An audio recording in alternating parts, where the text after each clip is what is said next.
Our world is full of the unexplainable. And if history is an open book, all of these amazing tales are right there on display, just waiting for us to explore. Welcome to the Cabinet of Curiosities.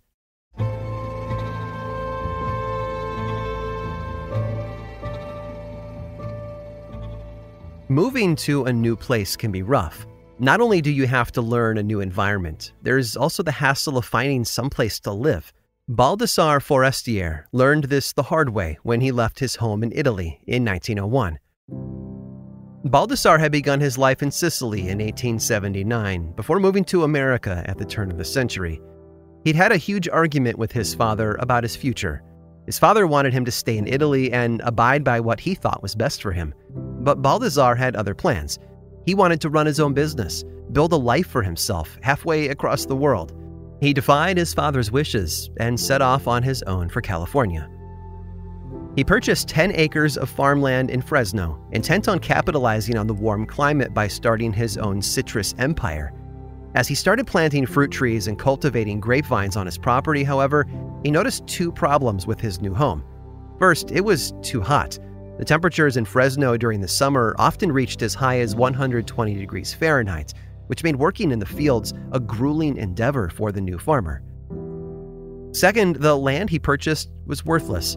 The soil was too hard, and the climate too dry. And not to mention that it got so cold during the winter that everything died. Nothing could grow in such a harsh environment. But Baldassare tried anyway. All summer, he picked and dug and planted until he couldn't take the sun's aggressive heat any longer. Except he couldn't retreat to his farmhouse. Air conditioning didn't exist yet, so his choices were either to boil in the fields or boil in the house. Then he remembered something about his home back in Italy, how cool it was in the darkened catacombs under the streets. Baldassare needed some place to get out of the heat, and the only way he would get one is if he dug it himself. Which is exactly what he did. He dug himself a cellar on his land where he could rest in the shade during the middle of the day, and then get back to work when things cooled down. He loved it. Ducking underground dropped his surrounding temperature by 20 degrees, and it gave him an idea. What if he could do more than rest in his little spot? What if he could not only beat the heat, but also Mother Nature at her own game?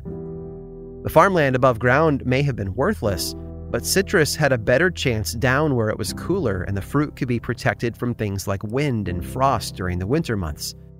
He dug a little more, and a little more after that. He even got his brother to help him. Eventually, he was able to carve out a spot big enough to plant a citrus grove with clear access to sunlight and rain, but shielded from animals, human hands, and troublesome weather. And it worked. Oranges, lemons, grapefruits, and grapes flourished in the cool, damp environment the Forestier brothers had dug out. Not content with having fixed his farming situation, though, Baldassare set out to fix his living situation as well.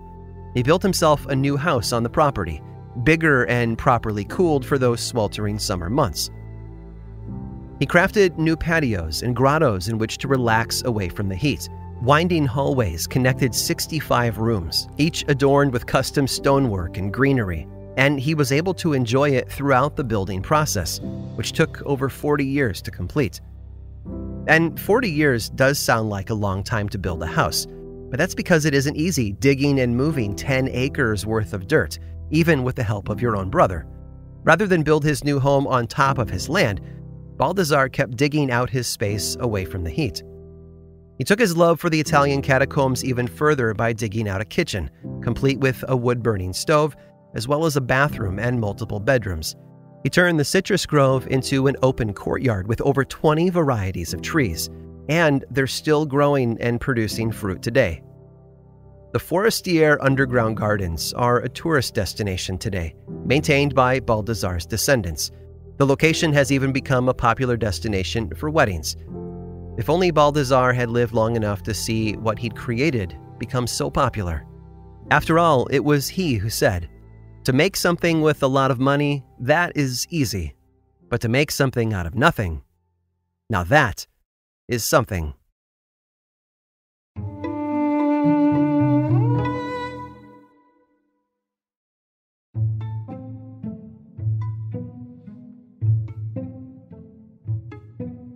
You might be surprised to learn that what we know about the ocean pales in comparison to what we know about space. Even though over 70% of the Earth is covered by water, we've only explored roughly 5% of it. A total of 3 people have been to the deepest part of the ocean in the Marianas Trench, while 4 times that number have been to the moon. And given our preoccupation with life on other planets, it's no wonder we've spent most of our time and energy focusing on what's above us instead of what's below us. Just think what might have happened, or not happened, had deep-sea fortune hunter Peter Lindbergh not been focused on the ocean floor. In the summer of 2011, Lindbergh and his Ocean X team were on a mission. They'd been scouring the depths of the Baltic Sea between Sweden and Finland in search of sunken ships. The treasures they were seeking weren't gold or jewels, though, but wine and other spirits. As it turns out, alcohol recovered from shipwrecks sells for a pretty penny. They'd been sweeping the area for hours at 285 feet below, but the team's sonar had come up empty. They couldn't give up, though. Not yet, not with the jackpot awaiting them aboard some sunken wreck. So they kept at it, watching for any changes on the screen, when suddenly, something appeared. It was big and round, and it didn't make a lick of sense. The object measured 60 feet in diameter, and there was a deep track in the ground behind it. Whatever it was, it had traveled roughly 1,000 feet before coming to a stop. The divers took their finding public. Nothing they had encountered at that depth had that shape. It was unnaturally circular, and its size should have prevented it from moving so far along the ocean floor. Lindbergh wondered if maybe it hadn't come from nature. Maybe it hadn't come from Earth at all. While geologists have claimed the object is nothing more than a very large rock formation, that hasn't stopped enthusiasts and conspiracy theorists from speculating about what has become known as the Baltic Sea anomaly. Tabloids and websites picked up Lindbergh's story immediately, taking their cues from him and reporting the mysterious object as a sunken UFO. And if that had been the only instance of such an oddity, the story might have died there. However, what they'd found in the Baltic Sea was not the only one of its kind.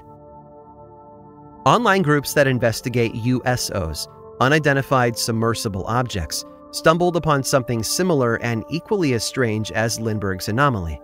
USO enthusiasts had been trawling images of the ocean floor in Google Earth when they too noticed something disc-shaped. This discovery happened to be at the bottom of the North Atlantic. It measured almost 3 miles wide, and there was a 46-mile-long trench behind it. Yep, the object had also moved. Again, experts were quick to dispel any notions of extraterrestrial activity. Their story was, and will continue to be, that the object is just a large rock of some kind. But that hasn't been enough to dissuade the hopefuls. These objects are impossibly circular, so much so that they don't look organic, and the one in the North Atlantic hasn't shown any signs of stopping its migration. Why would something so large and heavy continue to move as far as it has already? And the answer is, no one knows for certain, but it doesn't look like any submarines are planning an expedition anytime soon. Until then, these underwater anomalies will continue to confound skeptics and inspire dreamers. There's still a good chance that life exists beyond our planet. We just don't know where we'll find it. We'll continue looking among the stars, but we shouldn't forget that there's a whole world to explore right here, on this rock we call home. Maybe all we need to do is look a little closer below the surface.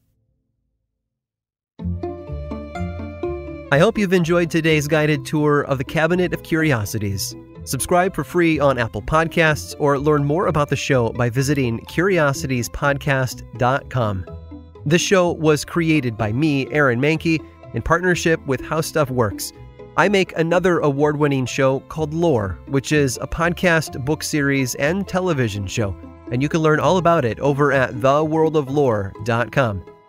And until next time, stay curious.